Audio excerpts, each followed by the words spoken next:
Steph Curry has indicated that he could ask for a trade by the 2025 NBA trade deadline if the Warriors refuse to surround him with talent. Hey guys, if you're new here, my name is Emmanuel Camia, and I just want to ask you guys to hit the subscribe button, leave a like underneath this video, and if you want more basketball takes when news is breaking, follow me on Twitter/X at @E_Camia. Let's jump into this topic. Chris Haynes of TNT reported just a few days ago that there's a growing chance of Steph Curry wanting out of Golden State by the 2025 NBA trade deadline. According to Chris Haynes, Steph Curry, who's going to be 37 next March, is determined for a true shot at another championship. Now, this report comes just 1 month after Steph Curry did an interview with Andscape in which he expressed that he would like to retire as a Golden State Warrior but doesn't want to play for a bottom feeder team, which is what the Warriors were last year. They missed the playoffs entirely. And so this puts the Golden State Warriors in a very tough predicament in which they just lost one half of the Splash Bros and Klay Thompson to the Dallas Mavericks, and the other half is now starting to become unhappy with where he's at in his career and what his front office is doing to him. The Warriors were tied to 7-footer Lauri Markkanen ever since the offseason started. And Lauri Markkanen made perfect sense for the Golden State Warriors just because of his playing style. He would fit in perfectly with Steph Curry. Lauri is one of only 3 NBA players 7 foot or taller to make 1,000 plus threes in their career. And another thing about Lauri is he doesn't stagnate or slow down the offense when he gets the ball, unlike most players his size. He averaged 23.2 points last year, 8.2 rebounds on 48% field goal shooting. And the best part about him is he brings length, rim presence, and rim protection for any given team that he's playing on. So Lauri Markkanen on the Golden State Warriors looked like a perfect fit. It was a match made in heaven. So why didn't the Warriors get the deal done? Essentially because they were bargaining with the devil himself, Danny Ainge, otherwise known as the greediest and most stingiest GM in the NBA. If you remember Danny Ainge's track record, it goes all the way back to the Boston Celtics. The championship that the Boston Celtics just won right now, they have Danny Ainge to thank for. Why? Because it was Danny Ainge that traded away an aging and washed up Paul George and Kevin Garnett to the Brooklyn Nets for a haul of draft capital, draft picks. Those draft picks eventually turned into Jason Tatum and Jaylen Brown, who just won the Boston Celtics an NBA title. And Danny Ainge is also the guy that traded away Donovan Mitchell for Lauri Markkanen, Colin Sexton, Ochai Agbaji, 3 first-round picks, and 2 pick swaps. And that's not all. Danny Ainge is also the guy that finessed the Timberwolves when he traded away Rudy Gobert for, get this, Malik Beasley, Patrick Beverley, Leandro Bolmaro, Jared Vanderbilt, Walker Kessler, 4 first-round picks, and a 2026 pick swap. That is a highway robbery. So Danny Ainge is a very hard bargainer, and that plays a role into why the Warriors didn't get this deal done, because he was essentially asking for the house in return for Lauri Markkanen. Throughout the 3 months or so that the Warriors have been linked to this trade, a bunch of outlandish, outrageous trade proposals have come out of this from the Utah Jazz. One of them included Brandin Podziemski, Jonathan Kuminga, 3 unprotected first-round picks, 3 to 4 unprotected pick swaps, and 3 to 4 unprotected second-round picks. That's essentially the Warriors' future. Luckily, the Warriors were able to bargain down a little bit to the point where the Utah Jazz were able to get Jonathan Kuminga out of the trade talks, and the Jazz instead started to focus on Brandin Podziemski as the guy they wanted with a bunch of trade capital. And I think when the Utah Jazz backed off of Jonathan Kuminga, that's when the Golden State Warriors should have pulled the trigger. I think the Warriors completely screwed up this trade because they absolutely refused to pull the trigger and trade Brandin Podziemski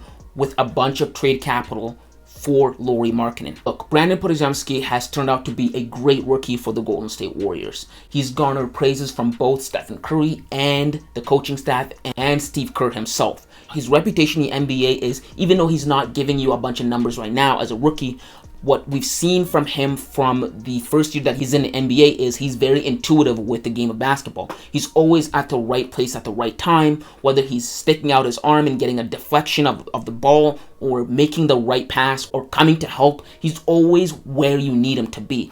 And the Warriors see a lot of upside in him, so do the Utah Jazz. But is Brandin Podziemski worth the Golden State Warriors being a contender for a championship right now? I don't think so. And that's what the Golden State Warriors would be if they gave up Brandin for Lauri Markkanen. They would essentially be one of the best teams in the NBA.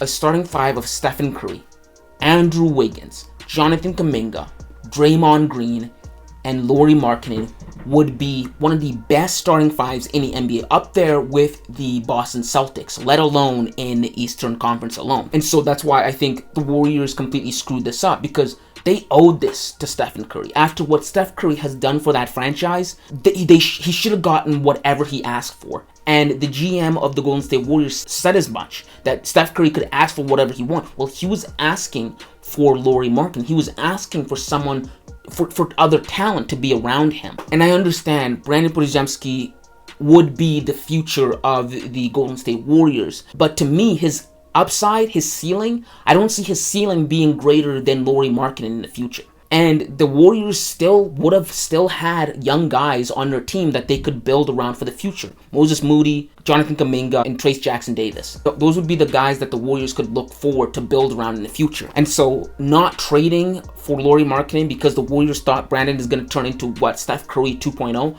I just don't think that's the case. And I feel bad for Steph Curry because he really wanted this and he was showing it. That's why this interview and this report from Chris Ainge started coming out. And that's not the only thing that's come out of Steph Curry. Steph Curry is currently in Paris right now playing the Olympics with Team USA. And he said something very passive aggressive, and what I think is a message to the Golden State Warriors front office, something that LeBron James would do.